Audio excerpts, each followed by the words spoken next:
د کالج زموږ ایم ډي دی سجاد علي ترنګزي هغه زموږ دپاره ډېرې زیات اکټیویټیز لکه دې نه مخکې زموږ چې کوم سپورټس اکټیویټي هغه وشوله اوس زموږ دپاره بلډ ډونیټینګ ګروپ چې کوم و نو هغه زموږ دپاره دې د پروګرام انعقاد وکړلو نو موږ د هغې ډېره شکریه ادا کوو چې هغې صرف زموږ په تعلیم باندې فوکس نه ورکوي بلکې زموږ چې کوم صحت وي زموږ جسماني مطلب په هر یو څیز باندې هغې زموږ ډېر فوکس ورکوي نو موږ د هغې ډېره د زړه نه ډېره شکریه ادا کوو. څنګه افغان شیرپور ستاسو په خدمت کې حاضر دی. ګران کتونکو سوپیریئر کالج یو طالبه زموږ سره په دغه سټوډیو کې موجوده ده. نن چې کوم دغه بلډ کیمپ روان دی یا بلډ ډونیشن کیمپ روان دی یا د بلډ د ګروپ د معلومولو کوم دغه کیمپ روان دی نو په دې باندې به د دوی سره خبرې اترې کوو او یقینا دا سوپیریئر کالج کې مختلف اکټیویټي چې پرون پکې د کرکټ یو میچ و هغې کې طلبو طالباتو برخه اخیستې وه هغه سوپیریئر کالج چې کوم دی هغه په خپل نوم باندې کړه. د دې ایم ډي دی سجاد خان تورنځی نه یوازې سوپیریئر کالج بلکې امپایر کالج او ورسره د سپیرټس کالج چې دې وخت کې په ضلع 400 کې په ناخم کې مسکان نومې ماشومې ټاپ پوزیشن اخیستی دی. هغه خو هم د ایم ډي سجاد خان تورنځی منګون منت دی. نو د دغه طلبه سره موږ خبرې اترې کوو. ډېره زیاته مننه د وخت راکولو. دغه پوښتنه کوم چې څومره طالباتو په دغه کې حصه واخیسته یا طالب علمانو؟ جی سر زموږ د سکول چې کوم ټول زموږ ګرلز سټوډنټ وو زموږ بوایز سټوډنټ وو سر هغوی ټولو په دې کې حصه واخیستله. څه ماشومان داسې وو چې هغوی پکې بلډ هم ډونیټ کړلو او سر دا لکه زموږ دپاره ډېره غټه خبره ده ځکه چې اوسه پورې موږ ته د خپل چې کوم زموږ بلډ ګروپ و د هغې موږ ته بلکل څه اندازه نه کېدله. په دې کې څه ماشومانو بلډ ډونیټ کړلو نو په دې مهم کې موږ ته د دې اهمیت هم اندازه وشوله چې کوم موږ سره د کینسر مریضان دي کوم موږ سره د تیلیسیمیا مریضان دي چې هغوی د وینې د یو قطرې دپاره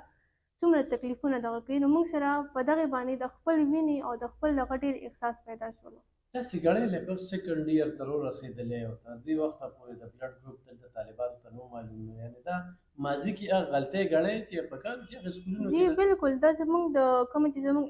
انتظامیه دي د سکول دا د هغې ټول نه غټه غلطي ده. خو په کار وي چې ماشوم څنګه 5م کلاس ته شي یا 4م ته شي دا خو ورکوټې معمولي شان د ټیسټ وي چې هغې ته د هغه ټایم نه د خپلو چې کوم بلډ ګروپ وي د هغې ورته اندازه کېږي ځکه چې لار د انسان دی هر څنګه مشکل راتللی شي خو هغې ته د خپل بلډ ګروپ پته وي نو که هغې والدین څنګه هغې هسپتال ته بوځي نو هغې دپاره به اساني وي چې هغې له پیله چیک اپ کوي بیا هغې له بلډ ګروپ معلوموي نو خدای مکه خدای دې نه کړي چې هغه ماشوم سا به ورکړي وي د هغې پورې نو که دې ته داسې شي چې د دې بلډ ګروپ دې ته مخکې نه پته وي نو هغه به دې ته ډېره زیاته فایده ورکوي. لکه په دې مطلب باندې جینکۍ طالبات یې ورسېدلي چې یعنې وینه خو به صرف ځوانان نه ورکوي سړي به نه ورکوي جینکۍ هم وینې ورکولی شي او دغه تیلیسیمیا دغه نه یا هغوی ته دا پته ولګېدلی شي تر اوسه موږ ته خپل ګروپ هم نه معلوم. جی بالکل موږ زموږ چې کوم سټوډنټانې وې ټول ته موږ ته پته ولګېدله چې دې خو لکه موږ ته ډېر مخکې اندازه لګېدله موږ ته ډېر مخکې دې پته لګېدله نو ډېره ښه خبره به وه ځکه چې خدای دې نه کړي سبا له موږ چېرته ځو یا موږ سره څه حادثه وشي یا بل څه وشي موږ سره به هغه ټایم کې څوک نه وي خو کم از کم موږ ته خو دومره پته وي چې زموږ دا بلډ ګروپ دی نو کم از کم چې موږ خو دا ووایو چې زموږ دا بلډ ګروپ دی موږ ته به هغه خلک په هغه ټایم باندې چې کومه وینه وي هغه به دې موږ ته پرووایډ کړي. حالانکې داسې نه وي چې هغې موږ له بلډ ټیسټ کوي هغې نه پته معلومیږي چې زموږ دا بلډ ګروپ دی د هغې نه پس موږ له هغې بلډ ګروپ ګوري چېرته اخلي نو دې نه ښه دا نه چې موږ ته د خپل بلډ ګروپ د مخکې نه پته ولګي. په دې کې ډېرې داسې ماشومانې وي چې هغوی ته د خپل بلډ ګروپ پته نه وه حالانکې موږ ته هم د خپل بلډ ګروپ پته نه وه او په دې باندې لکه موږ ډېر خوشحاله شو چې موږ ته د خپل بلډ ګروپ معلوم شو چې زموږ کم یو دی. هغه شان دی چې کوم نور سکولونه دي کالجونه دي زه هغوی ته هم دا خواست کوم چې تاسو هم دا کیمپ په خپل سکولونو کې کالجونو کې راولئ چې کوم ماشومان وي چې هغوی ته د خپل بلډ ګروپ پته ولګي دغه شان به هغوی بلډ هم ډونیټ کړي کوم چې د تیلیسیمیا مریضان وي په هاسپټل کې پراته وي د کینسر مریضان وي د هغوی دپاره مطلب لږ شان دي خلک سوچ وکړي ځان کې لږه پوښتنه ویښه دې ځان کې راولي چې لکه هغوی دپاره دا څومره ضروري ده. نن جینکو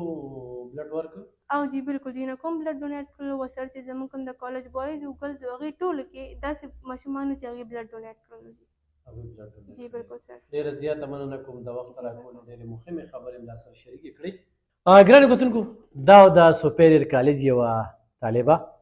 چې ډېرې مهمې ګټورې خبرې وکړې د دغه بلډ کیمپ حوالې سره هغې دا وویې چې موږ دپاره دا ډېره د اعزاز خبره ده چې تر اوسه موږ ته د بلډ ګروپ پته نه وه او دا چې د 10مه پورې کومې سټوډنټانې را رسېدلې په کار و چې هغې کې موږ ته د بلډ ګروپ پته لګېدلې وه. دا پکې یو ډېر لوی سوال دی. په دې باندې خبرې ترې وکړې. نورو کالجونو ته، نورو جینکو ته، زنانو ته دغه یو میسج ورکړه چې هغوی ته خو هم ضرورت دی چې هغوی د خپل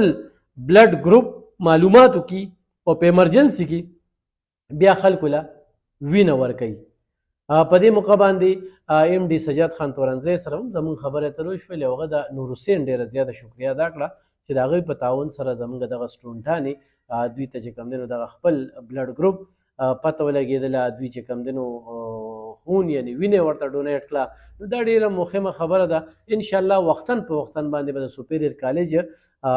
دغه سټوډنټانو سره زموږ په مختلفو ټاپکونو باندې خبرې اترې کېږي. نن چې زموږ کومې خبرې اترې وي هغه د بلډ ګروپ دغه کیمپ چې د دې مقصد سو، مرام سو، جنکې څومره بیداري دي او جنکې په دې باندې څومره پوهېدي او څه مقصد یې ترې واخیسته او دوی راتلونکي وخت کې څه کول غواړي. نو همدغه د ټولو